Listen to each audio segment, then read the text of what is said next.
Je vais me centrer sur, de façon assez condensée, sur la façon dont nous concevons, en particulier à la revue Adolescence, mais aussi à comment je conçois à titre personnel, le concept de risque à l'adolescence. Au fond, quelle est la base de nos réflexions sur le risque adolescence, sachant que les conduites à risque sont l'essentiel des pathologies adolescentes que nous rencontrons le plus souvent. On représente, à mon avis, 80% des adolescents que nous sommes amenés à rencontrer, à traiter, à suivre tout au moins. Alors, avant de présenter cette conception, je voudrais présenter la conception que je ne veux pas, que je n'aime pas, avec laquelle je ne suis pas d'accord, et qui est justement une conception de l'adolescence relativement diffuse, disons même une idée de l'adolescence, une approche ou une définition même de l'adolescence, avec laquelle je crois dont il faut se méfier, avec laquelle je suis en profond désaccord. C'est un peu discutable de présenter d'abord ceux avec lesquels on est en désaccord, mais je pense que c'est tellement diffus que c'est important. Alors, qu'est-ce qu'un adolescent pour, disons la chose comme ça, qu'est-ce qu'un adolescent pour notre société? Qu'est-ce qu'un adolescent pour notre culture? De façon plus précise, qu'est-ce que l'adolescent, de façon assez inconsciente chez nous, dans notre culture, dans la dimension inconsciente justement de notre culture, de façon alors beaucoup plus philosophique, je dirais, qu'est-ce qu'un adolescent dans les significations, dans les significations imaginaires, dans l'imaginaire culturel par lequel et avec lequel nous sommes amenés à vivre. Pour le présenter de façon très rapide, j'utilise un travail d'un livre de Michel Fize, qui est un sociologue assez connu au CNRS de l'adolescence. L'adolescence, dans cette optique, dans cette idée, mais je dirais même dans cette idéologie, est comparable, est à rapprocher, c'est ce que fait Michel Fize, est à rapprocher du statut de la femme, telle qu'elle apparaît dans le deuxième sexe, depuis le deuxième sexe, on va dire, de Simone de Beauvoir, à savoir que l'adolescent est un sujet qui doit être soumis. C'est un sujet soumis à l'adulte. C'est un sujet qui est dominé par l'adultité. C'est un concept qui a été assez important dans les années 70, qu'il est peut-être moins maintenant, et c'est dommage. En sachant que l'adultité serait symbolisée par la maturité. Voilà. L'adolescent doit être soumis aux adultes dans la mesure où lui est immature, par définition, et doit donc être investi de façon inférieure par les personnages déjà matures. Alors, Michel Fize reprend des concepts comme ça, qu'il ramasse dans les théories sociologiques, ou plutôt sociopolitiques même. L'adolescent est un sous-citoyen. C'est vrai, d'une certaine façon. Il ne vote pas avant 18 ans.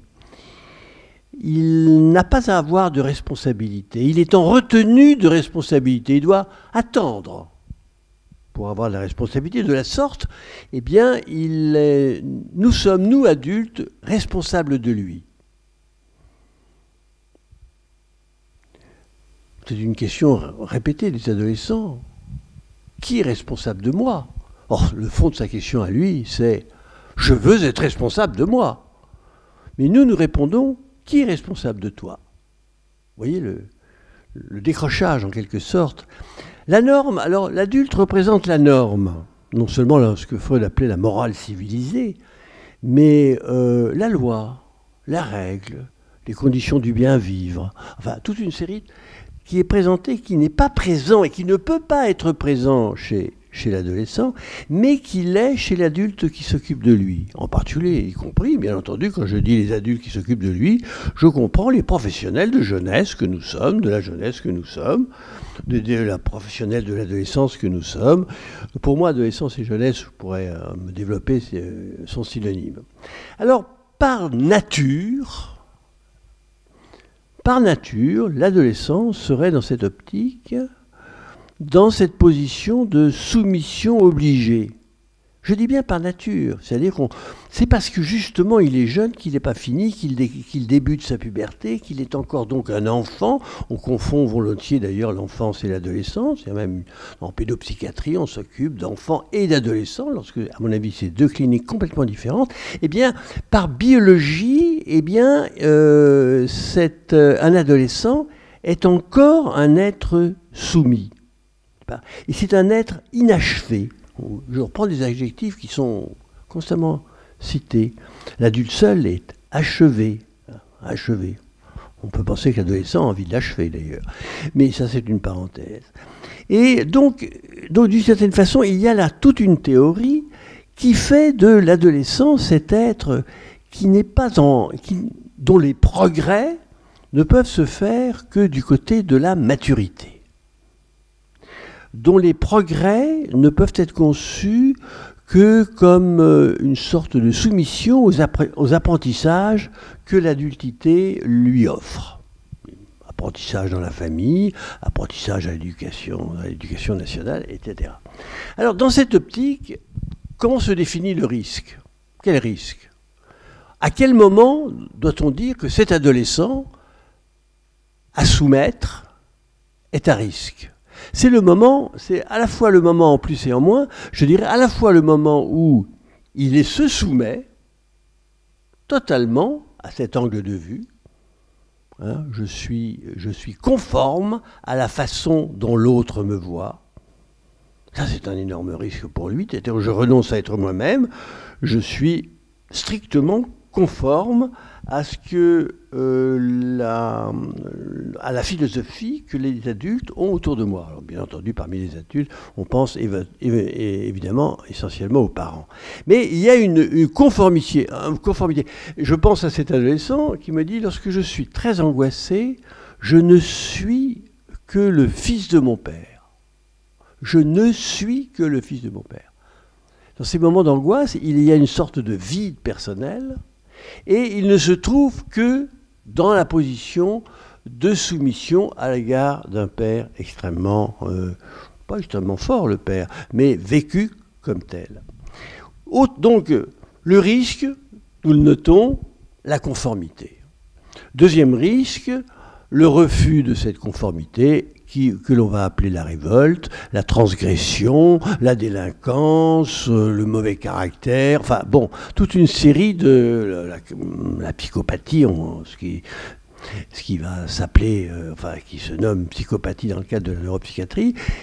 Donc d'une certaine façon, nous allons comprendre les risques de l'adolescent, ou on pourrait dire les troubles de l'adolescent, à partir de cette conceptualisation, et classer cet adolescent par rapport à cette idéologie sous une forme révoltée ou sous une forme soumise, en se rappelant que la forme soumise est la forme souhaitée et qu'elle est la forme souhaitée par les adultes, mais qu'elle n'est pas, que moi je considère comme une autre forme de pathologie.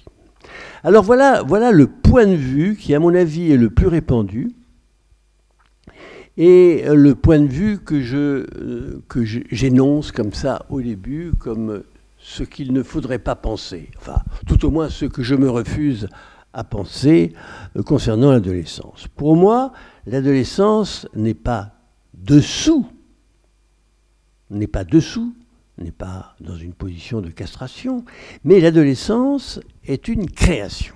Alors il faut faire une sorte de rappel que je fais volontiers en ce moment. L'adolescence, dont nous avons vu multiples aspects dans la revue Adolescence, ce concept de l'adolescence est une création de soi.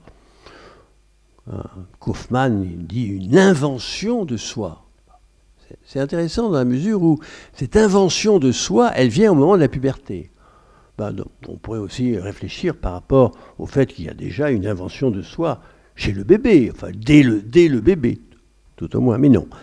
Nous posons cette création de soi, cette création de l'originalité d'être soi, création de soi qui comprend une création, une mise en nouveauté de l'environnement.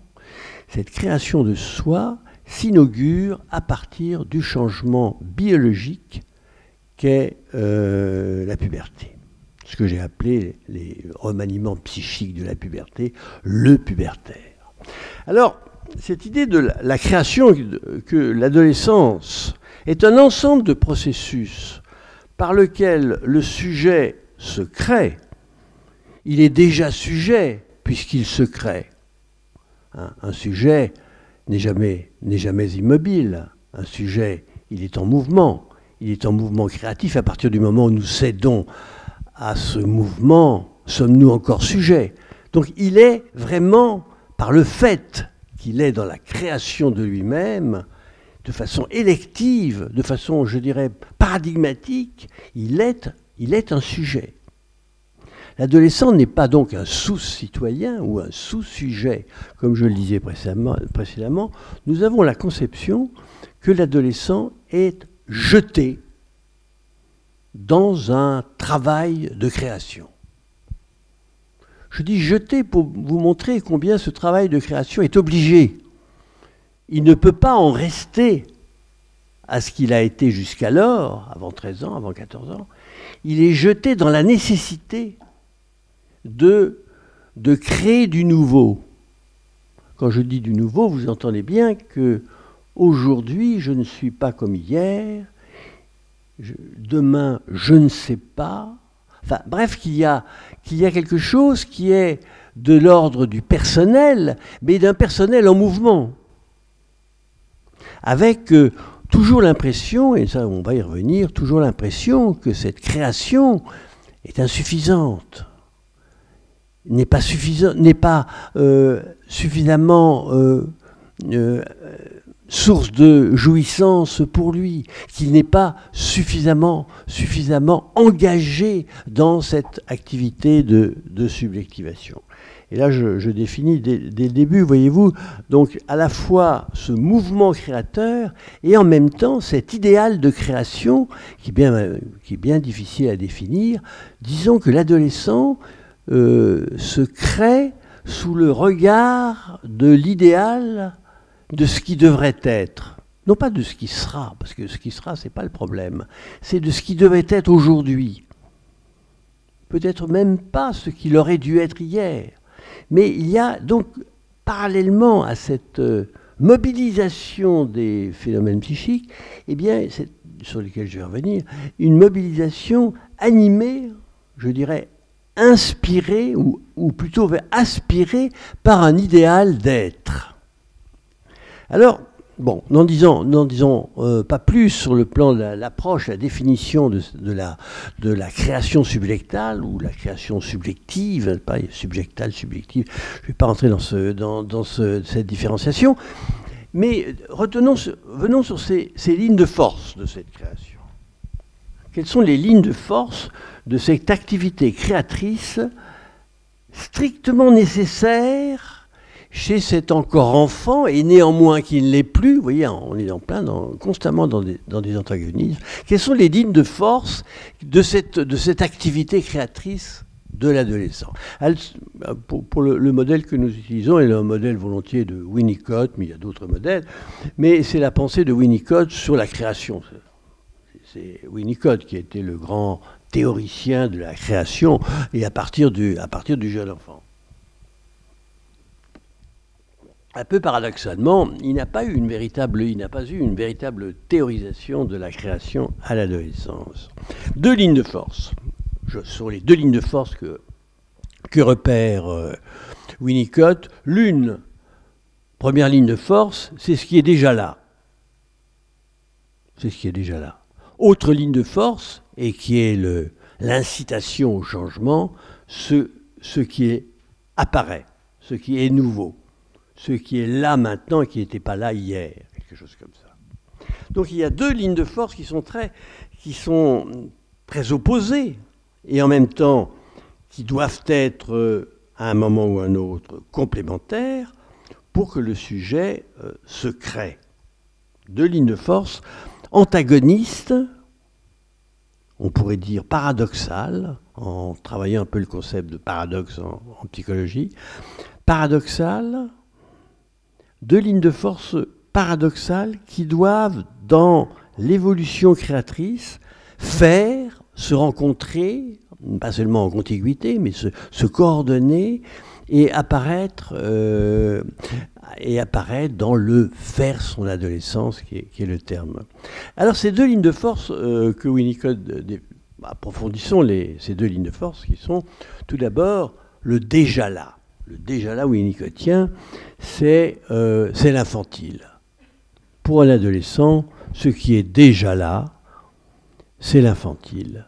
C'est-à-dire cette espèce de condensation que Freud appelait névrose infantile et qui a été repris sous forme de complexe infantile. Enfin bref, c'est un ensemble qui résume pas seulement les souvenirs d'enfance, pas seulement les figures parentales, mais qui résume ce que l'enfance a créé, une espèce d'organisation devenue stable au décours de la phase de latence, une espèce d'organisation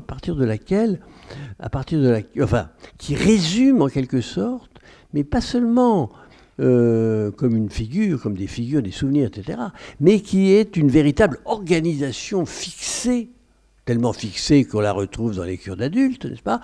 Eh bien, cette névrose infantile, qui est la base de l'analyse, de la cure, dans la cure, eh bien, cette névrose infantile, qui là se trouve en quelque sorte, qui est représentée pour l'adolescent comme quelque chose de relativement figé, lors même qu'il est saisi par la puberté, par les remaniements pubertaires qui sont nouveaux. Vous voyez, c'est une situation d'antagonisme tellement fort qu'un psychanalyste très, très centré sur l'adolescence, comme Ferenczi, parlait de traumatisme pubertaire. La rencontre de ce qui est déjà là et de ce qui se profile sur le plan génital est bien considéré comme non seulement une surprise, ça je le perçois plutôt comme une surprise, comme un étonnement de la part de l'adolescent, et en même temps une espérance d'ailleurs, mais c'est saisi par Ferenczi sous un angle plus pathologique, à savoir que c'est un traumatisme.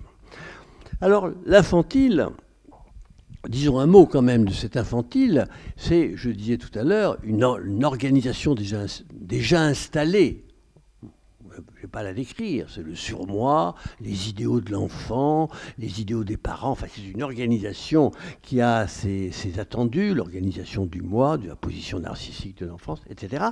Mais je ne vais pas développer ces points-là, ce que je voudrais montrer, vous dire, c'est que c'est installé dans le psychisme, dans le fonctionnement psychique de celui qui en sort, ou qui va en sortir, pour être plus précis, qui va en sortir. Mais ce n'est pas seulement dans son fonctionnement interne, il retrouve cette organisation tout autour de lui. Et je crois que ça, c'est le point important. Il est en quelque sorte cerné par ce qui est déjà là, à savoir ses fonctionnements propres, mais en même temps les fonctionnements des adultes qui l'entourent, en particulier les figures parentales, mais pas seulement, tous les adultes qui l'entourent. Je suis en train de vous dire que d'une certaine façon, ce qu'il considérait comme le passé ne l'est pas vraiment, n'est-ce pas? Ce qui pourrait être considéré comme seulement le passé de cet adolescent, eh bien, ne l'est pas vraiment. C'est également un passé qui est vécu constamment autour de lui.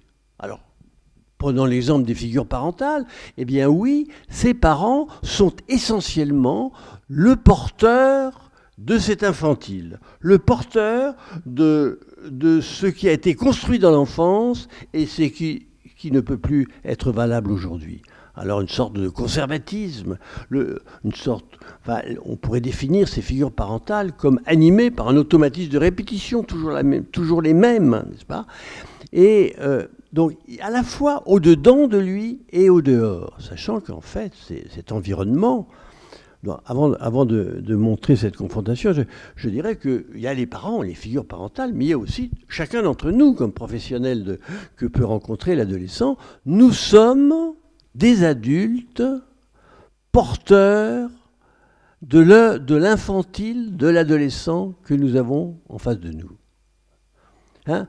On croit toujours que nous sommes, parce que professionnels de l'adolescence, des figures de progrès, des figures d'avancée. Non, on peut le devenir, mais nous sommes d'abord, en première rencontre, il rencontre un adulte, c'est toujours une figure du déjà là, une figure passée. Une figure à laquelle il s'est soumis pendant toute son enfance, une figure à laquelle il doit échapper, une figure à laquelle il peut demander protection, mais nous sommes d'abord une figure parentale, pourrait-on dire, mais pas parentale personnelle, nous sommes une figure fixée, figée. Et ça, je pense, là, j'insiste sur ce fait que nous concevions bien que lorsqu'un adolescent rentre dans notre bureau, lorsque nous le rencontrons pour la première fois, ce qu'il voit en nous, quelle que soit notre idéologie, notre envie de mobilisation, eh bien c'est d'abord une figure installée, fixe. Quand je dis installée, je veux dire représentant, porte-parole d'institution, tout à fait comparable à ses premiers porte-paroles qu'il a rencontrés dans son enfance, à savoir ses parents, éventuellement d'autres professionnels comme les enseignants. Ça, c'est une idée qui me semble très très importante, c'est un message que j'ai envie de passer, dans la mesure où, tant que nous sommes dans une position en quelque sorte fixiste, eh bien nous ne pouvons pas comprendre l'adolescent. Donc d'une certaine façon, chacun d'entre nous doit constamment, et devant chaque adolescent, s'interroger dans quelle mesure nous ne sommes pas une figure de son passé, et en particulier, de façon centrale, une figure d'un passé où il a été soumis aux parents. Je réinsiste sur cette phrase, n'est-ce pas ? En entrant, je reviens sur cette situation que j'aimerais, qui est pour moi très, très théâtrale en quelque sorte. Chaque fois que cet adolescent qui vient nous voir, parce qu'il est en difficulté diverses, j'y reviendrai, nous rencontre, nous parle ou refuse de nous parler, cette rencontre dépend de l'image préalable qu'il a de tout adulte, comme une figure à laquelle, comme enfant, il devait encore se soumettre. On pourrait dire une figure de pouvoir. Chaque fois qu'il rencontre un adulte, il rencontre un pouvoir. Je crois que c'était autour de cette phrase trop résumée que j'aimerais bien qu'on puisse en débattre. Donc il y a à la fois de son côté tout un travail psychique qu'il doit faire à notre égard pour faire évoluer cette image de la situation, mais également de notre côté, du côté de l'adolescence c'est comme ça, mais de notre côté, nous avons à concevoir que nous sommes ainsi perçus par lui et que si nous continuons à être ainsi perçus par lui, eh bien nous resterons comme une figure de l'enfance, c'est-à-dire l'empêchant, a priori, je ne dis pas qu'on l'empêche en réalité, mais l'empêchant a priori, selon lui, à devenir adolescent. C'est très difficile à concevoir combien nous, professionnels de la jeunesse, nous sommes d'abord, dans le premier contact, un obstacle. Un obstacle justement au travail pour lequel nous avons choisi ce métier. Alors d'un côté, donc, les forces déjà là, que j'ai qualifiées d'infantiles, et puis ces forces d'innovation qui est le pubertaire, à savoir le pubertaire qui sont des forces de changement, ça c'est clair, n'y revenons pas. Quand Pierre Rolanier voulait par exemple montrer l'antagonisme, ou ce qu'on pourrait appeler la crise de ce qu'on a toujours appelé la crise de l'adolescence. Elle disait c'est une crise entre ce qui se répète et ce qui change. L'automatisme de répétition, concept psychanalytique, et l'innovation, ou éventuellement la rupture de cet automatisme de répétition. Alors, le pubertaire, c'est-à-dire l'entrée dans la situation génitale, dans les capacités génitales. Alors, il y a évidemment une difficulté à concevoir que c'est notre génitalité, telle qu'elle apparaît à la puberté, qui est la force de changement. Et, enfin, sur le plan même théorique, c'est un peu singulier de penser que c'est le sexe génital qui serait l'animateur principal ou même exclusif dans le champ psychanalytique de la création adolescence.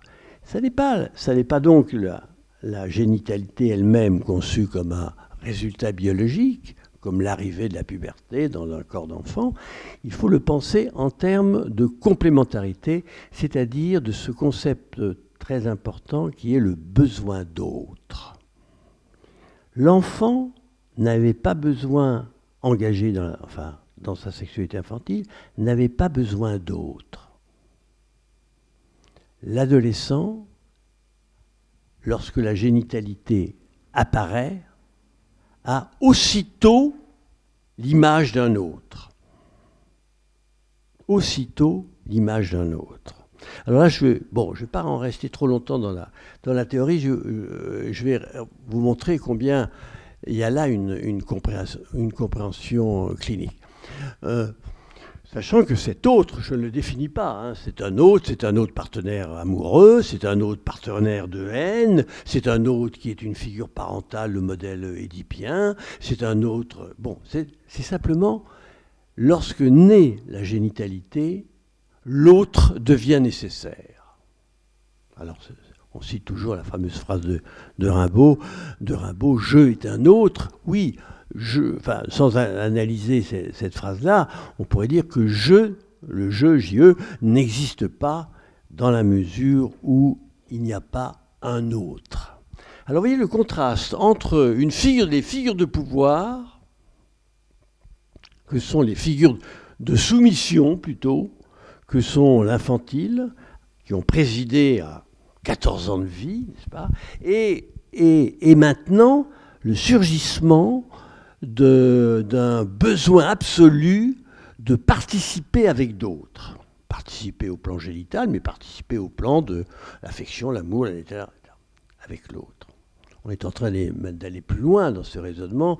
On a écrit un livre qui va sortir en septembre, on va faire un colloque à ce propos, que ce mouvement pubertaire, ce besoin d'autre, ce besoin de participation avec un autre différent, sans inégalité, sans relation de pouvoir, ce besoin d'autre qui caractérise la sexualité pubertaire, eh bien, mènerait justement à un besoin de participation, d'être avec, non pas de dominer, d'appartenir, mais d'être avec, et un besoin dont la qualification serait démocratique.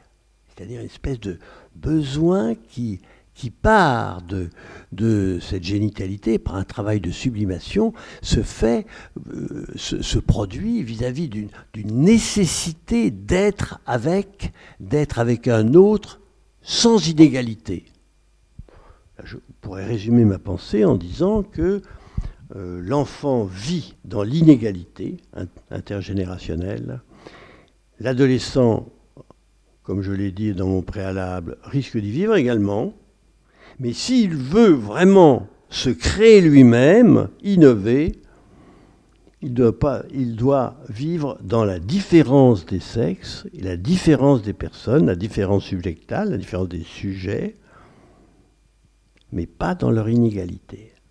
Vous voyez, il y a dans cette approche du pubertaire quelque chose qui est une opposition à l'inégalité dans laquelle l'enfance a vécu. Une opposition à une inégalité intergénérationnelle.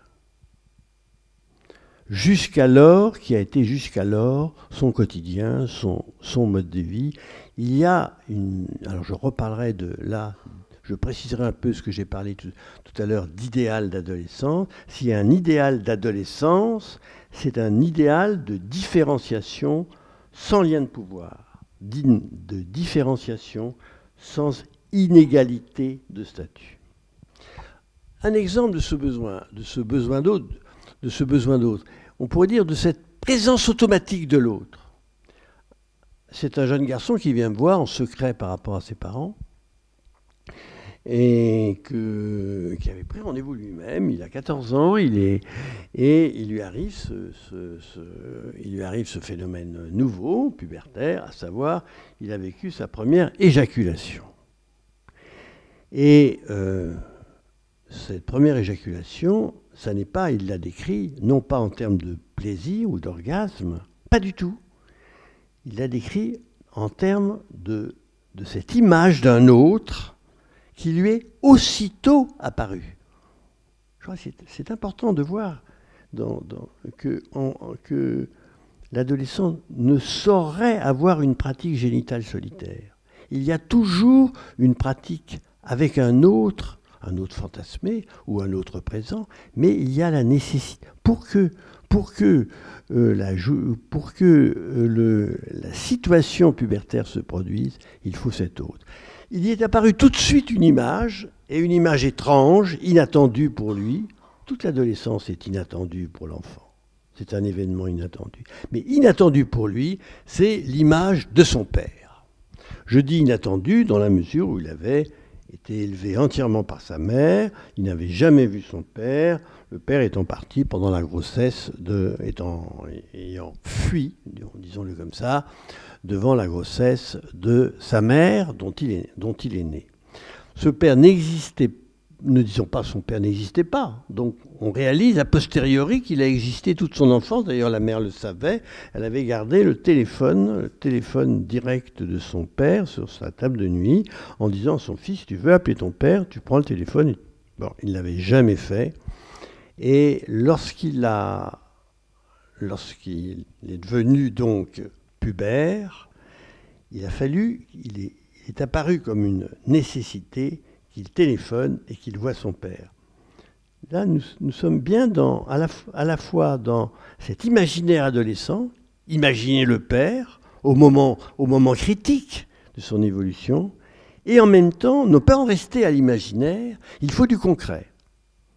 Il lui faut entendre et éventuellement voir ce qu'il a seulement imaginé, sans avoir jamais même une capacité d'imaginer son père, dans la mesure où il ne l'avait jamais vu, mais il n'avait jamais vu non plus de photos de lui.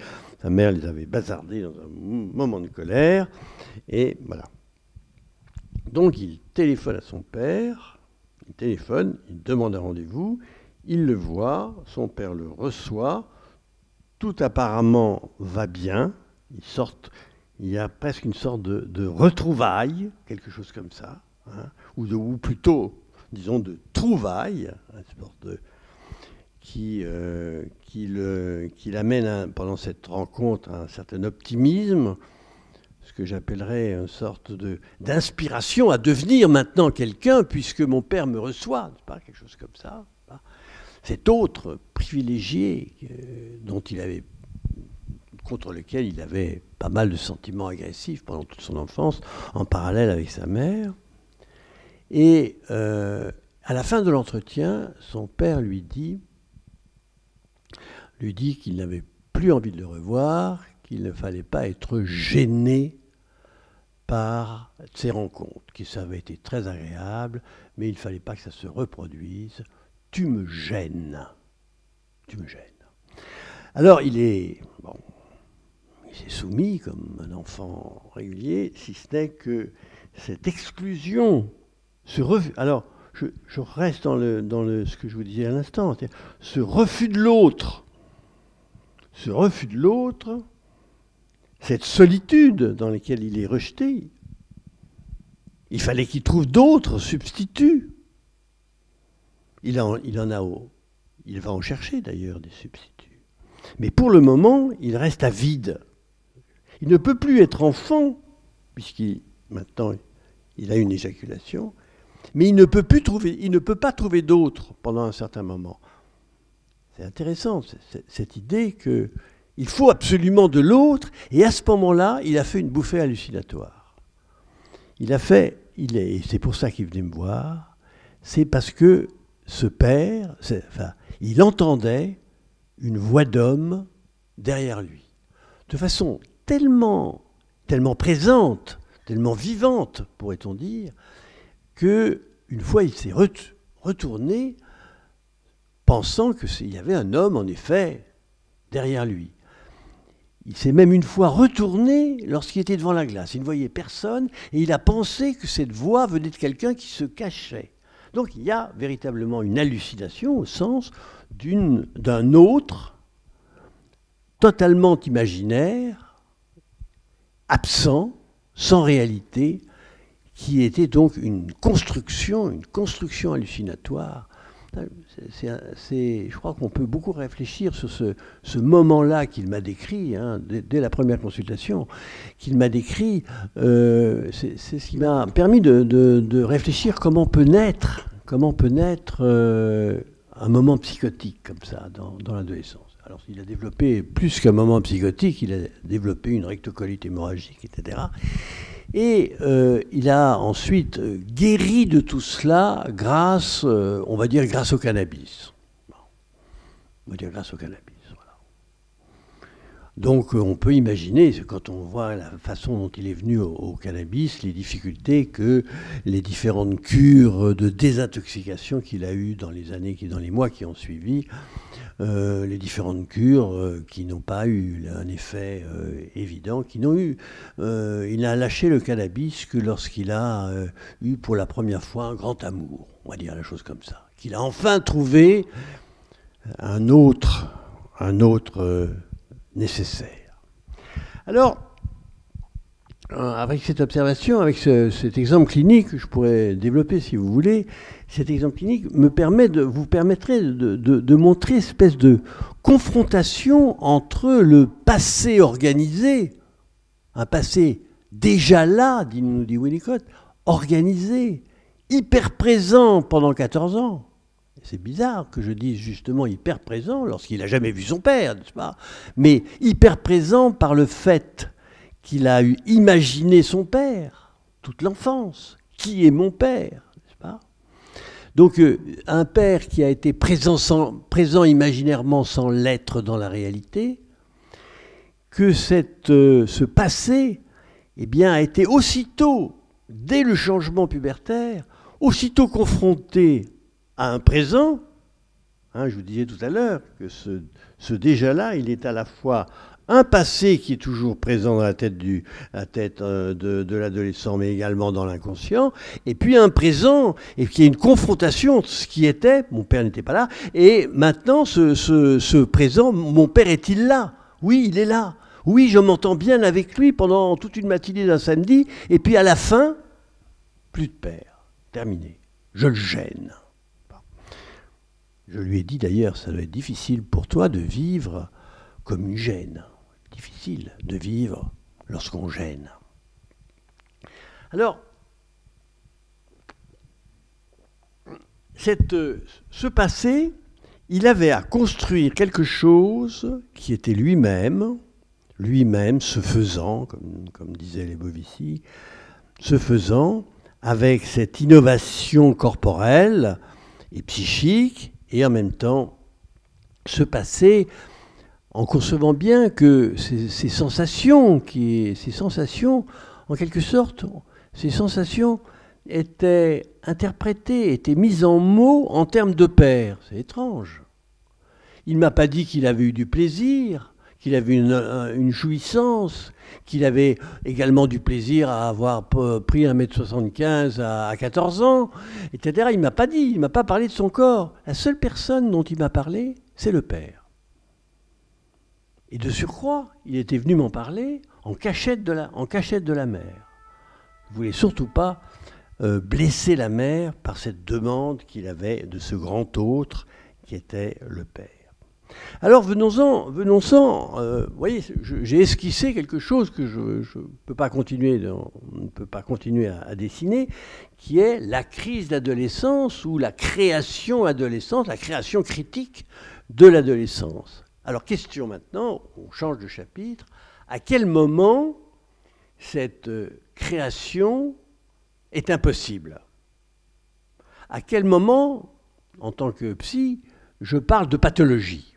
Je parle de pathologie quand cette activité créatrice, en même temps ce besoin, je vous l'ai dit, je reviens, sur ce besoin créateur est impossible. C'est lorsque le besoin de changement créateur est méconnu ou doit être méconnu que la pathologie advient. Pierre Olagnier, qui nous avait en son temps présenté une observation extraordinaire de psychose à l'adolescence, disait c'est lorsque le pouvoir infantile est en excès, qu'il est écrasant, qu'il méconnaît la force de changement, c'est là où advient une pathologie qu'elle qualifiait de psychotique pour le cas qu'elle nous amenait, mais on va voir qu'on peut faire une définition beaucoup plus large. C'est donc l'excès d'infantile qui va sécréter le blocage de la création, ce qu'on nous appelons régulièrement à la revue Adolescence la panne de création. Et dès lors, nous nous rencontrons avec un adolescent complètement soumis à l'automatisme de répétition de son enfance, toujours le même. Je pense que c'est la grande cause de nos rencontres en tant que psy, mais en tant que, je crois, tout professionnel de jeunesse. L'adolescent qui souffre est un adolescent qui ne se crée plus. Et s'il ne se crée plus, s'il n'est plus en activité créatrice, eh bien, c'est parce que le passé, éventuellement représenté par son environnement, ce passé est écrasant. Le terme que j'aime bien est méconnaissant. L'infantile est tellement présent, tellement fort, a tellement de pouvoir, qu'il ne peut que méconnaître ce qui advient. Ce que faisait, dans l'exemple que j'ai pris tout à l'heure, c'est ce que faisait ce père. Je t'ai reconnu pendant 2 heures le samedi matin, mais c'est fini. Pour moi, tu n'es personne. Tu n'es personne dans ma vie. Et reste personne. Je suis prêt à changer de téléphone si jamais tu utilises à tort mon téléphone. Je suis personne. Tu n'es personne. De sa place d'autrui nécessaire, il disait « Je ne suis pas justement cet autrui dont tu as besoin. Reste avec ta problématique. » Alors, voilà, nous avons quasi une définition de la pathologie. Nous savons là, nous rentrons tout à fait dans ce qui est l'addiction. Je pense que l'essentiel on peut dire que le mot addiction pourrait couvrir l'ensemble de la pathologie adolescente, d'une certaine façon.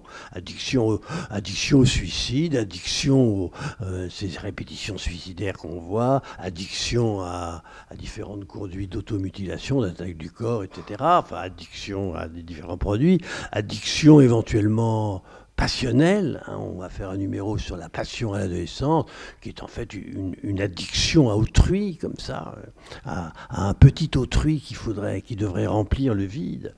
Donc, d'une certaine façon, la pathologie, naît dans l'excès du pouvoir du passé. La pathologie naît quand l'organisation de l'enfance est tellement serrée qu'il n'y a pas place pour un changement, qu'il n'y a pas place pour faire son adolescence. Alors je vais prendre un exemple peut-être qui insiste sur cette définition, cette approche de la pathologie que nous avons toujours, n'est-ce pas? Nous l'avons, enfin, la revue Adolescence a 30 ans, et je crois que les premiers articles, qui sont des articles de Moses Laufer, nous montraient déjà que c'était l'excès d'infantile qui étouffe la possibilité de changement. Alors j'ai deux petites observations là qui sont là je parle pendant à peu près 1 heure, hein, vers 3 heures. Ça va. J'ai deux petites observations qui sont assez évidentes. L'un, c'est un suivi qui est encore actuel d'ailleurs. Je suis moins l'adolescent maintenant.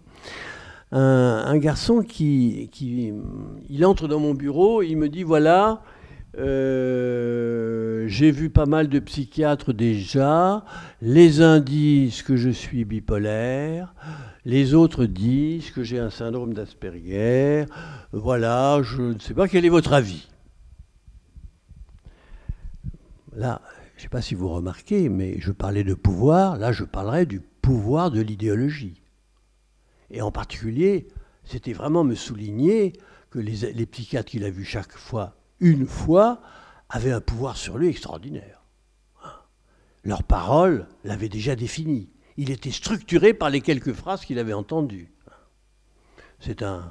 Au passage, je ne manquerai pas le coup de pied que j'ai envie toujours de donner concernant la nosographie à l'adolescence. On ne classe pas la pathologie de l'adolescence. Tous les symptômes sont toujours présents chez tous les adolescents que nous suivons. Alors ne nous attendons pas à dire ils sont ceci, cela, hystériques, obsessionnels. Bon, tous les symptômes de ce modèle sont présents dans la clinique adolescente. Bref, il se présente comme tel. Et alors j'ai vu, ajoute-t-il, on m'a dit de voir un psychanalyste. Alors j'ai vu un psychanalyste et il m'a dit, au fond, tu es angoissé et déprimé parce que ton père est déprimé. Parce que. Alors déjà, je ne sais pas si vous connaissez la phrase de Winnicott, l'adolescent refuse d'être compris. Alors, le psychanalyste, il l'a vu une fois, il l'avait déjà compris, il avait trouvé son explication intelligente, en partie exacte. Ces explications que nous donnons aux adolescents sont d'autant plus dangereuses qu'elles sont exactes. On pourrait réfléchir là-dessus. Quoi qu'il en soit, il était déprimé depuis que son père était en pleine mélancolie, affalé dans un fauteuil toute la journée, en arrêt de travail, enfin, etc. Il avait grossi, était pâle, enfin bref, il me le décrivait un peu comme ça. Ce père avec qui il courait 2-3 ans avant, à qui il faisait des crosses le samedi matin, comme ça. Et voir ce père l'angoissait. Ça ne le déprimait pas. Le père était déprimé, mais pas lui.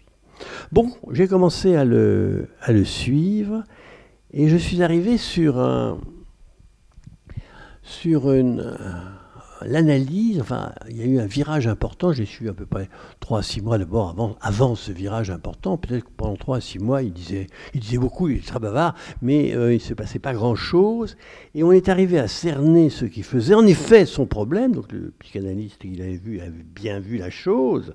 C'est il se concevait comme celui seul, exclusif, qui devait guérir son père.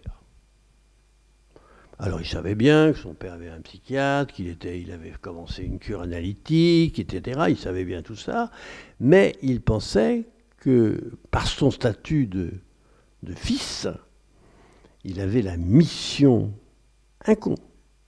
incontournable, la mission, je dirais, éthique, de guérir son père, de sortir son père de son fauteuil de dépression. Et là, chaque séance revenait sur cette exigence-là, inconsciente, jusqu'au moment où, au fond, je me suis senti assez irrité par cette affaire, qui était véritablement comme ça, ce vécu infantile avec le père, qui avait été très riche dans le temps et qui est complètement appauvri maintenant, eh bien l'empêchait d'être l'adolescent qu'il souhaitait être. Je n'ai pas dit son âge, il a 13 ans. Hein. Il est 13 ans, il est plutôt surdoué, etc. Et à un moment, irrité par cela, je lui ai dit que qu'est-ce qui se passe dans ta tête pour que tu aies envie de soigner ton père? Mais il y a des gens pour ça. Et pourquoi toi? Qu'est-ce qui se passe? Et alors il m'a dit, voyez mon père. J'ai confiance en vous, voyez mon père. Alors j'ai accepté, ce qui est très critiquable dans une psychothérapie, j'ai accepté de recevoir son père sans désir de guérison, puisqu'il était bien encadré, mais d'être le porteur de celui qui décidait peut-être de ne plus vouloir guérir son père. À la suite de cette période, ça a duré à peu près 3 semaines, c'est de voir le père, etc. Eh bien, il y a un changement complet dans son existence. Le voilà, alors je prends mes termes, n'est-ce pas, théoriques, dégagé de cette situation infantile dans laquelle il était constamment en connivence et en soumission à ce père qui était un père extrêmement strict et sévère. Et à partir de ce moment-là, je dirais, il a fait son adolescence. Et ça a commencé quelques mois plus tard, à la découverte de la sexualité, à la découverte de la masturbation, il était tellement engagé dans la relation, dans le transfert avec moi, que c'est tout juste, il ne me demandait pas, est-ce que vous avez des trucs oui, il m'a dit ça, quelque chose comme ça. Vous avez des trucs pour que ça fasse plus de plaisir quand je me masturbe, parce que vraiment, ça ne me fait pas grand-chose. Et je pense qu'il faudrait quand même que ça avance, que ça marche, etc. Bon, je n'ai pas répondu à cette interrogation, à cette demande, à cette demande que je lui fasse. Petit à petit, il est passé donc de l'entrée je dirais presque en biologie pubertaire, et il a découvert l'intérêt pour la fille, pour la femme, pour les filles de la classe, etc. Et il est parti petit à petit dans une relation amoureuse. Alors ce garçon que je reçois avec des crises d'angoisse régulières, il avait même de façon obsessionnelle dit qu'il fallait qu'ils soient angoissés tous les matins pour éviter une crise d'angoisse, pour se défendre d'une crise d'angoisse dans la journée. Alors par exemple, quand il partait à l'école, il partait un tout petit peu en retard. Vous voyez, c'est très obsessionnel. Tout petit peu en retard. Il avait la crise d'angoisse que son lycée la porte du lycée soit fermée. C'était bien, ça, c'était bien. Il allait par un petit parcours où il y avait beaucoup de monde parce que la foule l'angoissait, et une rue un peu obscure parce que l'absence de lumière l'angoissait. Et s'il a vu son petit état angoissé, eh bien, il ne ferait pas une crise d'angoisse en classe. Vous voyez, il est très organisé sur le plan de la sémiologie et de... Donc il était en quelque sorte, moi je dirais la chose, puisqu'on parle d'addiction, je dirais qu'il était addicté à la nécessité, addicté à l'angoisse, qu'il appelait des angoisses préparatrices ou des angoisses défensives, à la grande crise d'angoisse pour laquelle il avait dû être hospitalisé plusieurs fois, pour lequel il avait un traitement d'enfer que j'avais interrompu. Mais entre-temps, ce qu'il avait en quelque sorte permis d'attendre un peu cette révolution amoureuse, c'est l'ordinateur. Alors, 4, 5 heures d'ordinateur, toutes les nuits d'ordinateur, et ordinateur, toujours les jeux vidéo solitaires, quelquefois des jeux avec des copains. À un moment, il jouait avec des copains. Mais ces séquences d'ordinateur, qui étaient une véritable addiction à l'ordinateur, contre laquelle la mère se mettait dans les colères noires, eh bien, avaient quelque chose d'assez créatif, dans la mesure où il y dessinait, il y faisait des plans d'architecte. Il voulait être architecte, et il faisait des plans de maison, des plans de terrain de football, des plans de terrain de sport. Voilà une première observation que je cherche à vous montrer, comme ça, l'adolescence comme ce moment de dégagement, de sortie, non pas, comme dit Freud, de sortie de la famille, c'est pas le problème, c'est de sortir de ce complexe infantile dans lequel il a passé son enfance à se construire. Alors, deuxième observation que je voudrais vous dire, pour vous montrer combien loin peut aller la méconnaissance. La méconnaissance. En psychanalyse, on ne dirait pas méconnaissance, on dirait le déni, je pense. Laufer, qui parlait beaucoup de méconnaissance, quand nous lui avons parlé de déni, lui, il trouvait que c'était un concept qui n'était pas clair dans la psychanalyse. Déni, dénégation, c'est quoi? Enfin bon, il préférait le terme un peu plus philosophique qui est celui de méconnaissance. L'infantile, déjà là, en excès, méconnaît la force de changement que constitue le pubertaire. C'est ça, la méconnaissance. Exemple clinique, je vais résumer parce que encore un peu de temps. Une jeune fille d'une bonne famille, comme ça, à tout point de vue, au point de vue financier, au point de vue religion, enfin tout, bon. Fille unique, de parents extrêmement, je dirais, coincés. Il lui est sollicité, enfin, cette jeune fille est sollicitée pour faire un voyage à l'étranger, linguistique. Elle a 15 ans.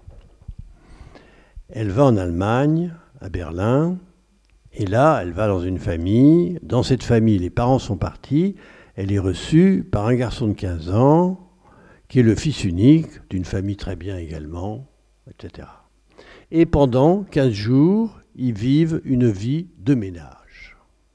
Mais de ménage, ce n'est pas seulement une vie amoureuse, c'est une vie de ménage, dans lesquels ils pensent qu'ils pourraient avoir un enfant entre eux. Ils vont même voir les magasins de layettes, ils visitent, voilà, ils se baladent tous les deux, bras dessus, bras dessous, pendant 15 jours, ils se font la cuisine, enfin voilà.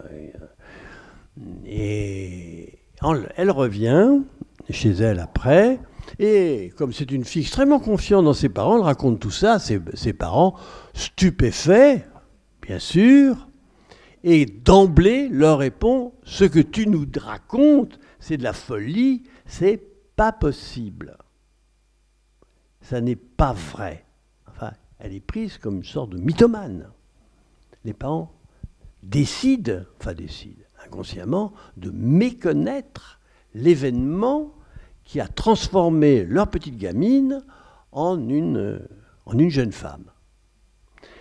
Discussion, telle que la jeune fille elle-même se dit, pour finir, ça ne s'est pas passé.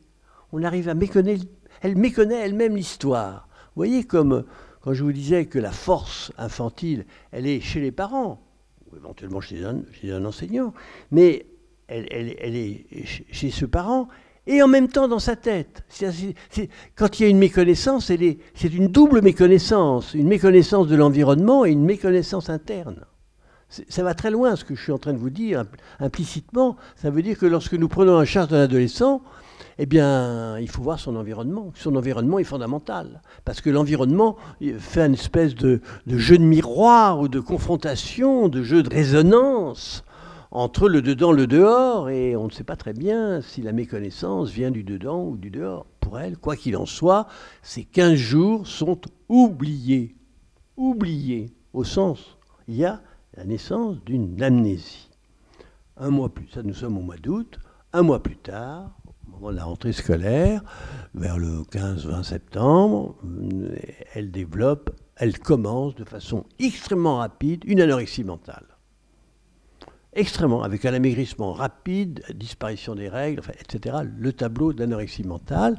Et à ce moment-là, je l'ai reçue et j'ai commencé à la suivre.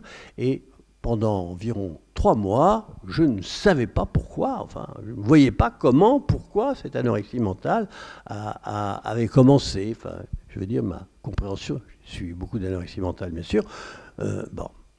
Elle maigrissait, puis vers le mois de décembre, je suis arrivé à l'idée, à lui dire que c'est pas possible de continuer comme ça, qu'il fallait qu'elle soit hospitalisée, dans la mesure où elle était aux alentours de 30 kilos, et on sait bien que là, on est dans le poids qui est une cause de mort dans l'anorexie mentale. Vous savez que l'anorexie mentale peut mourir à la hauteur à peu près de 5%, c'est quand même un chiffre très élevé. Bon, je lui ai dit qu'il fallait que je l'hospitalise, il fallait qu'elle réfléchisse avec ses parents, etc., et qu'elle devait rentrer dans un service de pédiatrie. Et puis à la fois d'après, où je lui explique ça, elle me dit, elle se rappelle de quelque chose. Je ne me rappelais pas, vous ne m'avez pas d'ailleurs interrogé, je me demande, il s'est passé quelque chose, je crois au mois d'août, où j'étais, et puis elle me raconte ce que je viens de vous dire sur Berlin. C'est une levée de mes connaissances. Et cette levée de mes connaissances, là, progressivement, ça a fallu plusieurs mois, guérit de ce syndrome affreux, une des pathologies les plus graves de l'adolescence, à mon avis, qui est l'anorexie mentale. Autrement dit, je suis en train de vous dire que cette problématique de l'addiction à l'aliment, que constitue, ou plutôt d'addiction à certains aliments, et la non-addiction ordinaire aux aliments habituels. Le refus des aliments habituels et l'addiction à quelques produits extrêmement sélectifs qui ont, vous savez que dans l'anorexie mentale, la pensée de l'anorexique est essentiellement une pensée ayant pour objet l'aliment. Eh bien, cette addiction à l'aliment abstrait entraînant le refus de l'aliment concret, eh bien, cette addiction avait pour source la méconnaissance d'un événement créateur adolescent. Elle s'était créée, elle avait fait son adolescence en 15 jours. Une adolescence, on peut la faire en 15 jours, on ne peut jamais la faire, on peut la faire en 10 ans. La durée d'une adolescence ne se gère pas. Elle avait fait son adolescence en 15 jours et elle avait méconnu cette évolution. Et alors, panne de création, panne d'identification, panne de subjectalisation, dirait Moncade, et elle était entrée dans cette pathologie horrible qu'est l'adolescence. Alors je voudrais pour conclure, pour finir cet exposé, insister sur deux aspects.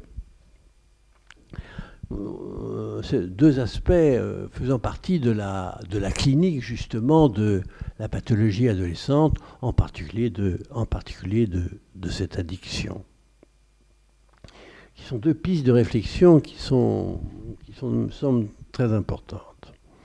Il y a chez tout adolescent, renonçant à sa construction, renonçant à faire son adolescence, et s'engageant alors dans des répétitions, dans des automatismes de répétition, comme par exemple le refus d'aliments chez l'anorexique, il y a chez ces patients et patientes graves, très graves,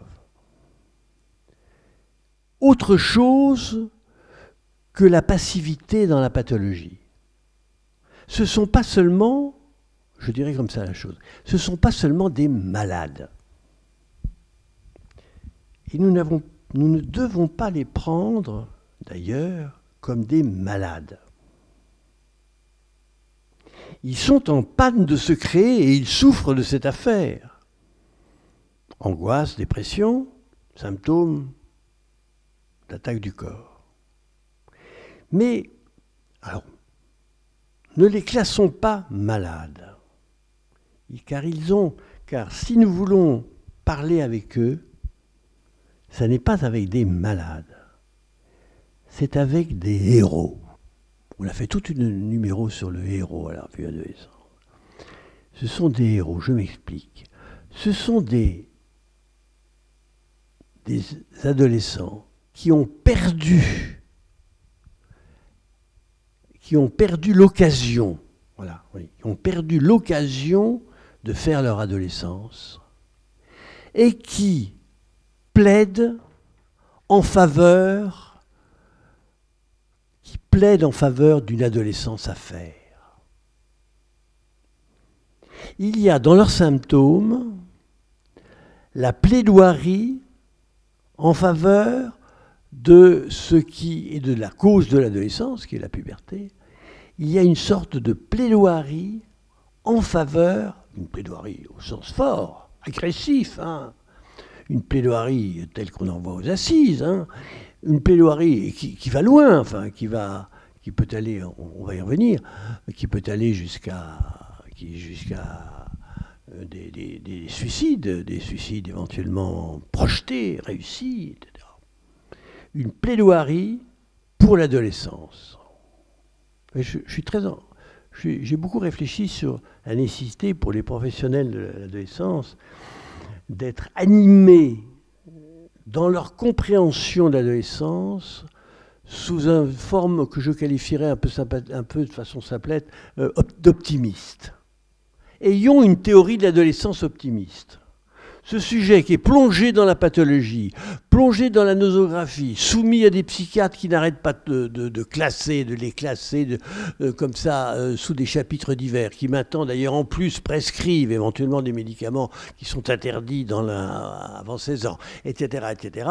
Eh bien, chez ces malades spécifiés comme tels, n'est-ce pas, rentrant dans l'idéologie contre laquelle j'étais au début de cette conférence, et que j'ai présenté au début de cette conférence, eh bien, ces malades veulent témoigner de l'importance de ce qui les a rendus malades, c'est-à-dire la puberté.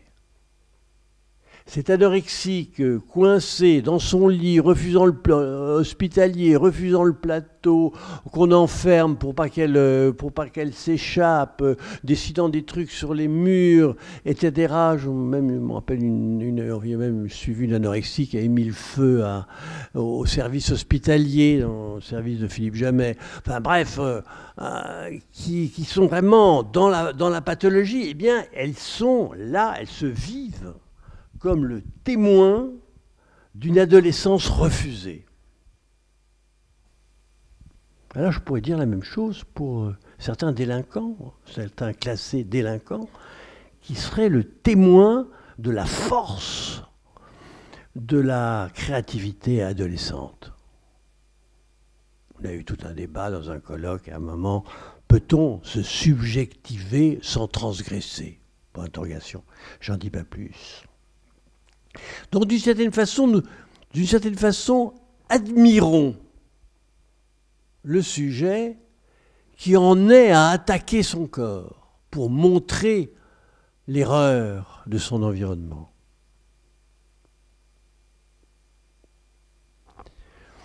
Première remarque, quelque chose comme défendre quand même la cause pubertaire, lors même que l'environnement, le socius et le passé, etc., lors même que cette cause est vilipendée, est méconnue, n'est pas reconnue, tout au moins n'est pas reconnue.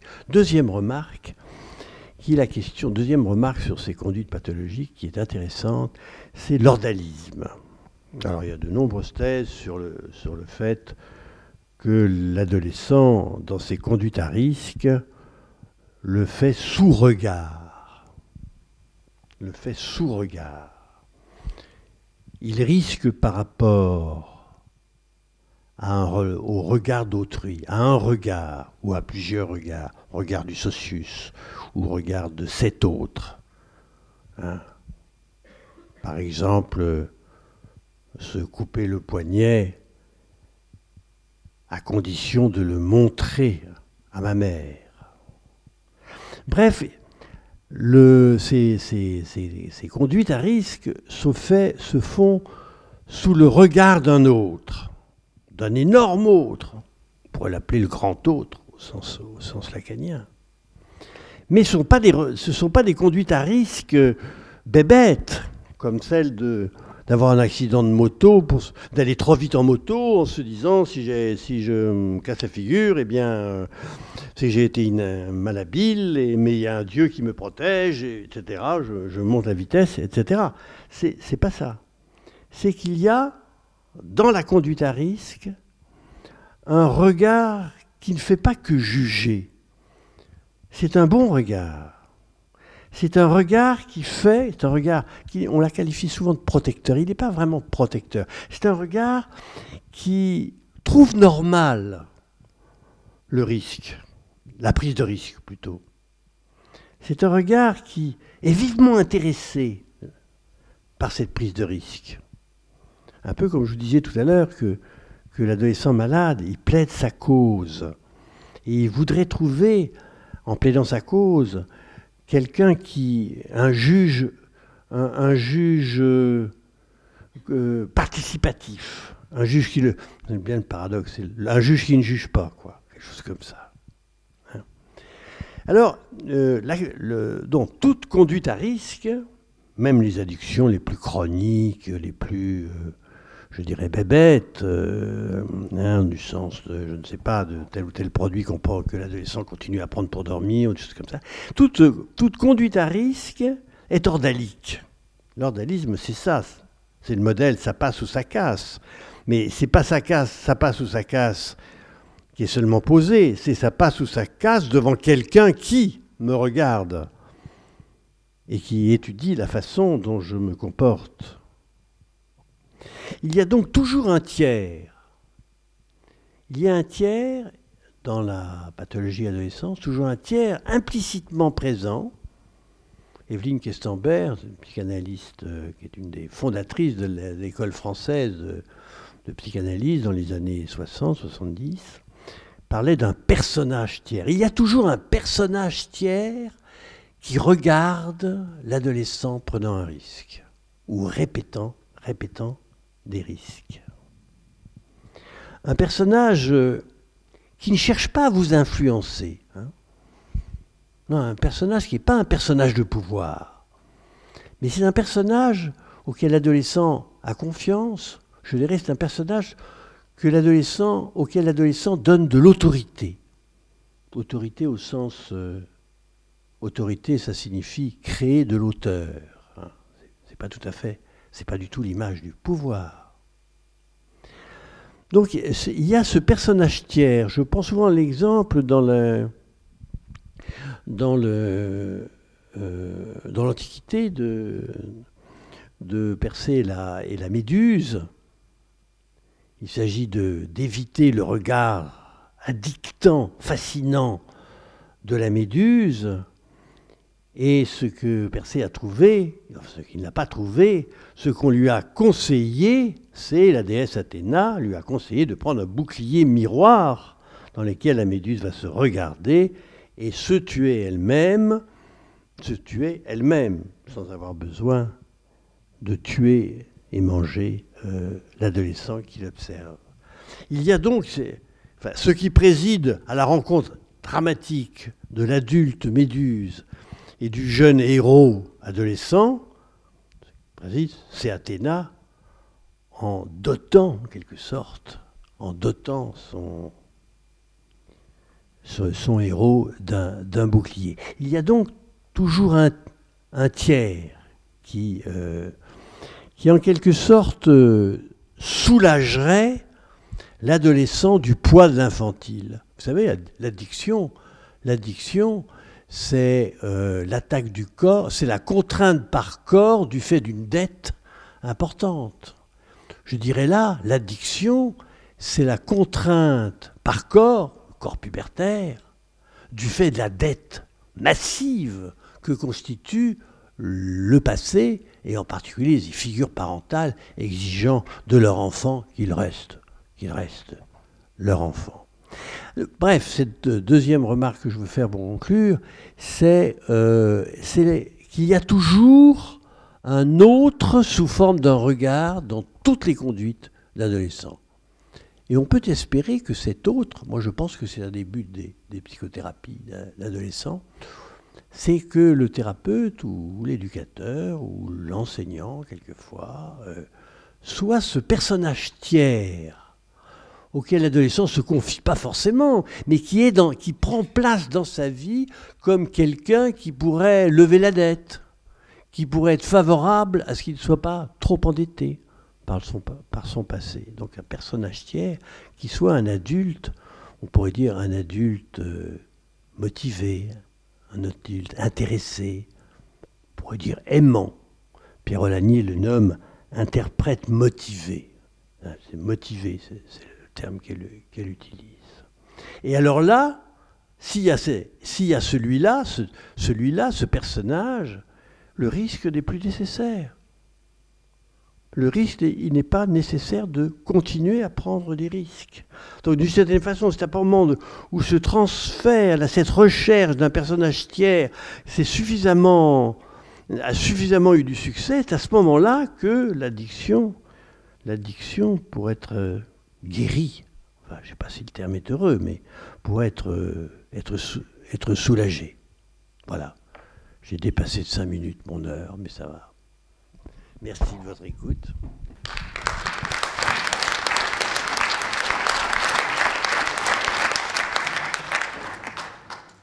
Donc nous proposons que vous puissiez intervenir dès maintenant directement avec le professeur Guthon. Donc à vous la parole.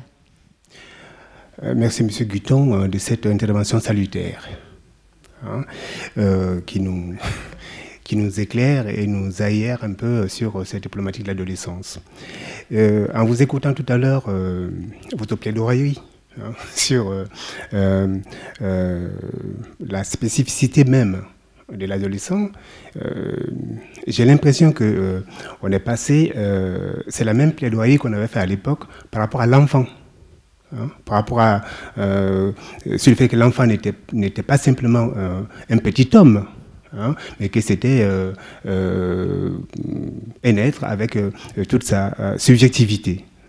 J'ai l'impression que vous prolongez cette réflexion-là aujourd'hui sur la question de l'adolescence. C'est pour cela que c'est très éclairant. D'abord sur le mot plaidoirie, sur lequel je suis passé un peu vite, j'ai l'exemple d'une anorexie que j'ai longtemps suivie, je ne sais pas, 10 ans, un truc comme ça. Et que je vois d'ailleurs toujours, mais maintenant qui est engagée dans la vie sociale, qui n'est plus anorexique, mais qui a d'autres difficultés. Elle me disait, vous ne me comprenez pas, c'est pas possible. Moi je pense que j'ai raison. Vous pensez que j'ai tort parce que je ne mange pas assez, parce qu'il faut m'hospitaliser, etc. Mais j'ai raison dans ce que je vis. J'ai raison parce que dans le monde, personne ne veut du changement. Tout le monde fait n'importe quoi. Regardez ma mère, elle va au boulot le soir, elle est caractérielle, elle se dispute avec mon père, etc., etc. Enfin bref, elle faisait tout un scénario sur le côté misérable de la vie de famille. Et puis regardez ses profs, indéfiniment, ils nous apprennent la même chose. Mais je sais tout ce qu'ils nous... C'est pas la peine de les écouter, mais je sais les choses avant. C'est vrai qu'elle était assez douée. Bon, etc. Enfin bref, elle plaidait. Alors quand elle a plaidé, j'ai mis un certain temps à accepter cette idée. Enfin, au début, je me disais, au fond, elle attaque le monde, elle attaque l'environnement, une sorte de paranoïa, d'une paranoïa très forte. Elle est d'ailleurs sérieusement paranoïaque. Est-ce qu'il y a un avocat qui n'est pas un peu paranoïaque ? Je ne sais pas si un bon avocat ne doit pas être un peu paranoïaque. Enfin bon, passons. Mais elle plaidait sa cause. Elle avait raison, n'est-ce pas ? Et il a fallu à un moment que j'écoute sa cause. En général, on répond, mais tu attaques tout le monde, etc., etc. On ne cherche pas le motif de cette attaque. Or, cette attaque, je suis persuadé que si, au début du traitement de cette fille, j'avais vraiment compris qu'elle voulait changer le monde, bon, eh bien, changer le monde autour d'elle, même beaucoup plus que ça, et eh bien, je pense qu'elle aurait guéri beaucoup plus vite au lieu de traîner pendant pratiquement de 11 ans, 12 ans jusqu'à 20 ans. Voilà. Et ça, je ne l'ai compris qu'à posteriori, lorsque maintenant elle vient me voir, qu'elle est une très bonne avocate, qu'elle s'engage dans la vie politique, avec l'agressivité du politique ordinaire, il a raison, tous les autres ont tort, etc. Il est dans un parti, enfin bref. Là, j'ai compris qu'il y avait quelque chose qui, comme docteur, n'est-ce pas, m'échappait d'une certaine façon. Pour moi, elle était malade et j'avais une envie de ne pas être forcé de l'hospitaliser. Et une malade terrible. Elle m'a fait le coup, que le plus terrible que l'on peut faire à un thérapeute, à savoir de me dire, voilà, le 11 novembre à telle heure, je me suicide. On était début octobre. Alors, vous êtes le seul à savoir. Voilà. Je ne vous demande rien. Non, non, c'est décidé comme ça. Voilà. Bon, c'est un mois d'octobre qui est assez pénible à ce moment-là. Non, plutôt. Bon. Et de fait, elle a décidé de se suicider en public, c'est-à-dire de faire une tentative de suicide, mais énorme en public. C'est-à-dire qu'elle était convoquée chez le juge d'enfants. Il y avait l'avocat de sa mère, elle avait pris un avocat. Enfin, il y avait tout un système judiciaire énorme. Les éducateurs des mots qui s'en étaient chargés à un moment. Tout le monde était là. Et là, juste avant d'entrer, elle avait pris, je ne sais pas combien de produits, elle s'est effondrée devant le bureau du juge. Ça a été un moment prestigieux pour elle. Et par là même, elle montrait, elle plaidait pour l'adolescent brimé par la société. Alors, je réponds maintenant plus précisément à votre question. Oui, l'enfant engagé dans une création originale. Je rejoins tout à fait cette idée pour l'enfant. On pourrait faire, comme ça, reprendre le thème de la subjectalisation de l'enfant, à la fois dans le domaine interpersonnel, avec les parents, et également dans le domaine social tel que Maud Manoni l'a développé, par exemple. Mais ce à quoi ce sujet, l'originalité de l'enfant parvient, n'est qu'une partie, en quelque sorte résiduelle, d'une partie des éléments qui va faire le sujet adolescent, hein, qui a été appelé infantile. Donc, le résultat de ce travail de subjectivation de l'enfant extraordinaire, Winnicott était fasciné par le travail du bébé, hein, qui, de 3 jours en 3 jours, n'est plus du tout le même. C'est pas la rapidité avec laquelle le bébé se subjectalise. Mais oui, ce trajet extraordinaire arrive, et Freud n'arrête pas de le montrer, à une organisation subjectale, une organisation personnelle, je sais pas, qui apparaît comme une sorte qui apparaît pour l'adolescent comme une sorte de glaciation, une sorte de prise en glace, hein, qui apparaît comme le résultat d'une évolution formidable, mais qui n'est justement, dans les problèmes qu'il a, que le passé, qu'un passé avec lequel il doit traiter, parce qu'il n'a pas d'autre solution, mais qui n'est qu'un passé. Et ce passé, il va traiter avec, hein, il va en prendre les mots, il va en prendre les images, les souvenirs, les séquences, mais en même temps, s'il en reste là, eh bien, il file vers la pathologie. Il doit reconstruire tout autrement. Il doit refaire tout autrement. Donc les souvenirs d'enfance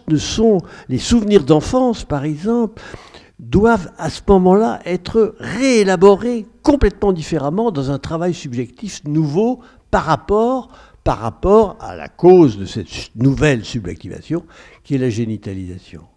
Il y a quelque chose qui reprend la subjectalisation passée, qui cherche à la garder, n'est-ce pas, à la fixer et à échapper à l'éclosion nouvelle et qui, en même temps, est présente. On ne vit pas sans son passé, c'est impossible, même si l'adolescent le souhaite, hein. Quand nous demandons à l'adolescent, c'est pas fait partie des questions qu'on pose en CMPP ou en privé, dans le privé, c'est alors raconte-moi ton enfance. Ou bien on dit aux parents, l'enfant de votre petit, alors il est né comme ça, etc. En fait, je suis contre ce type d'interrogation, parce que c'est une façon de dire, ce qui se passe aujourd'hui, c'est forcément en relation avec ton passé, et ça risque de te fixer, hein. Donc d'une certaine façon, si je m'intéresse à l'enfance de l'adolescent, eh bien je ne suis plus rien pour lui. Je ne suis plus engagé dans sa création. Donc vous voyez, je suis d'accord sur cette théorie de la subjectivisation, si ce n'est qu'elle se termine par une organisation, la névrose infantile, qui va durer toute la vie et qui va être tenace. Hein. On sait qu'elle va être tenace comme analyste d'adulte. Je sais bien que nous analysons constamment la névrose infantile, dont les organisations ressortent sous multiples symptômes. Oui, je suis presque en train de vous définir, d'écrire ce que je crois de plus en plus, à savoir que l'adolescence est une période exceptionnelle dans la vie qui ne se reproduira jamais. Elle peut être très longue, elle peut persister, mais elle ne se reproduira jamais. Je veux dire par là que c'est le moment où l'infantile, ce passé, construit déjà, mais trop construit quelquefois, souvent en excès, eh bien ce passé trouve une cause nouvelle, la génitalisation. Oui, elle est centrale. Elle trouve, ensuite elle ne la retrouvera pas, dans la mesure où retrouver une cause nouvelle, c'est retrouver une cause qui n'est plus nouvelle, d'une certaine façon. Donc je pense que la période d'adolescence est une période vraiment clé. Je pense par exemple, il faudrait réfléchir plus, mais qu'une psychothérapie à l'adolescence une psychothérapie en particulier analytique, c'est celle-là que je connais, a beaucoup plus de chances d'intervenir dans la vie d'un adolescent en souffrance, beaucoup plus de chances que si on intervient à 20 ans, à 30 ans. Une pratique analytique avec l'adolescent, qui doit être travaillée de façon particulière, a beaucoup plus d'effets. Par exemple, sur un adolescent très figé, très installé, très obsédé ou très addicté, etc., beaucoup plus d'effets que si on cherche à l'améliorer quand il a 30 ans. Mais ça, vous le savez, dans l'addiction, on a même dit, je me rappelle Olivenstein, on avait fait un congrès avec lui, Olivenstein disait qu'il n'y a pas d'addiction à l'adolescence. Ce qu'il voulait dire d'une certaine façon, c'est que lorsqu'un adolescent est vraiment très addicté, très accroché à un produit ou bien à une activité telle que l'ordinateur, etc., ces accrochages qui envahissent sa journée, on peut les décrocher avec beaucoup plus de facilité qu'on ne décrocherait un homme de 30 ans. D'où l'intérêt très vif que nous pouvons avoir vis-à-vis de ce moment-là. Combien de fois dans les enseignements que je fais, j'attache de l'importance, mais travailler avec cet adolescent, plusieurs séances, le revoir, il est capricieux, voyons-le dans des conditions éventuellement qui ne sont pas classiques, etc. Allons le voir là où il vit éventuellement, etc. Travaillons en dehors même de l'institution, les MDA le font. Hein. Bon, parce que c'est vraiment le moment. C'est vraiment le moment. Dans 2-3 ans, c'est fini. Vous aurez un mal fou. Et cet adolescent qui a fait un peu de délinquance, un peu de machin, un peu de truc, c'est rien ça, par rapport au vrai, à l'organisé qu'il va être dans 2-3 ans, quoi. Alors quand je vois par exemple que bien des délinquants sont enfermés dans des centres fermés, sans aucun abord psychologique, sans aucun abord personnel, etc., etc., pour moi c'est impensable. Je ne suis pas contre les centres fermés. Il y a des adolescents qu'il faut en effet mettre dans des situations un peu loin des réactions de la société, mais qu'on y mette le paquet pour s'en occuper, et pas seulement pour lui trouver un boulot, quoi. Ou éventuellement le réadapter un peu scolairement. Ça c'est petit par rapport à l'ampleur du problème. C'est dans une période donc que je positionne comme vraiment centrale de créativité majeure. Profitons-en d'une certaine façon.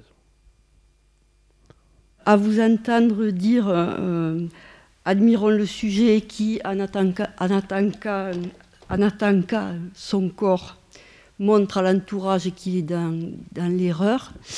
Je me pose la question de ce que pourrait apporter une approche systémique par rapport à cette problématique de l'adolescence, c'est-à-dire de pouvoir aider l'entourage à un moment à porter un autre regard sur ce qui est en train de se passer pour cet adolescent-là, à ce moment-là. Voilà. C'est vrai que vous avez montré une approche psychanalytique qui nous... Enfin, moi qui m'ouvre les yeux sur beaucoup de choses, hein, mais je me dis aussi, un autre type d'approche pourrait peut-être apporter beaucoup également. Alors, je ne veux pas rentrer dans le débat analyse ou systémisme, etc. Je veux pas rentrer dans le débat, non pas qu'il est important, mais j'ai pendant 6 ans à Aix-en-Provence fait un séminaire dans lequel se rencontraient une fois par mois des thérapeutes systémiques de bonne qualité, en particulier Michel Delage, et des thérapeutes familiaux, psychanalytiques, en particulier Evelyne Grangeon et différentes personnes, Philippe Robert, etc. Et ce qui nous a, enfin, à force de travailler ensemble, on avait vraiment l'impression que nos interventions étaient semblables. Alors, bien entendu, le psychanalyste n'était pas d'accord sur les conseils de fin de séance. Enfin, il y a des tas de trucs comme ça. Mais en fait, ce qui sont des détails, le systémicien n'était pas, Michel Delage n'était pas d'accord sur une espèce de neutralité bienveillante de Evelyne Grangeon qui assiste à des drames sans intervenir indéfiniment. Bon, il y avait des divergences, mais il n'y avait pas de véritable différence. Bon. Donc je ne veux pas rentrer dans ce débat-là. Ce que vous disiez sur l'admiration, en effet, il faut penser l'attaque du corps comme ayant, de la part de l'adolescent, un souci de guérison. La jeune fille qui se fait des scarifications, elle attaque son corps, parce que le corps est la cause de tout. C'est parce qu'elle est devenue pubère, parce que son corps est devenu pubère, qu'elle est maintenant malade. Donc il y a quand même une solution, c'est de faire sauter, se débarrasser, en quelque sorte, se débarrasser de ce qui a provoqué la crise. Ça, c'est un raisonnement qu'on a très souvent suivi depuis Moses Lofer, qui disait attaquer le corps. Enfin, c'est classique dans la compréhension des tentatives de suicide, se débarrasser de son corps pour vivre. Enfin, vivre sans ce machin-là. C'est pas. Donc, je trouve ça extraordinairement courageux d'aller jusqu'à ce raisonnement-là. Et pour ça, j'attache de l'importance à ce que celui qui s'occupe d'adolescents dans une psychothérapie, mais dans un suivi, dans une rencontre, soit a priori admiratif du courage qu'il a.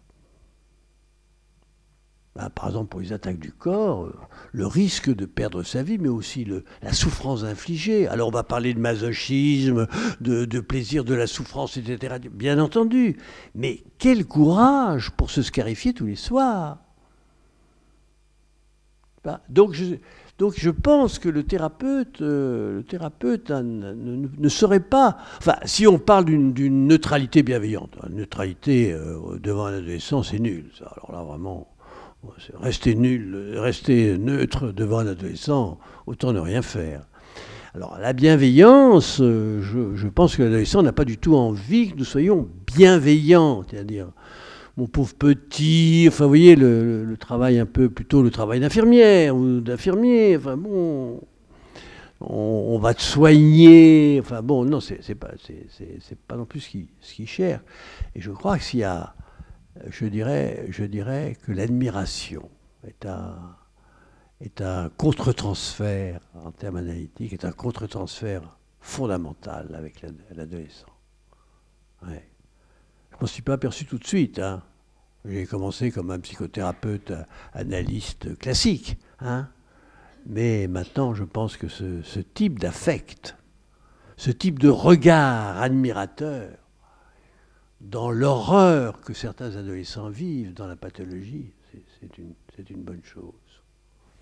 Mais je suis en train de penser en même temps, vous dites ça, vous pensez quand même que 95% des adolescents ont une adolescence ordinaire. Hein. Ils ne souffrent pas comme je suis en train de parler. Moi, je vous parle des adolescents qui souffrent, qui souffrent, etc. Mais enfin, il y a 95% qui font leur crise, et puis tout va bien. Enfin, une crise assez tolérée dans notre société, tout va bien. Donc, je vous parle de ces 5% qui remplissent les cabinets de psy, les cabinets des juges, les lieux des éducateurs, la rue dans laquelle certains éducateurs vivent, etc. C'est toujours les mêmes, hein, c'est toujours les mêmes 5%. Ça dépend de leur type culturel. Mais l'admiration, retenons cet affect.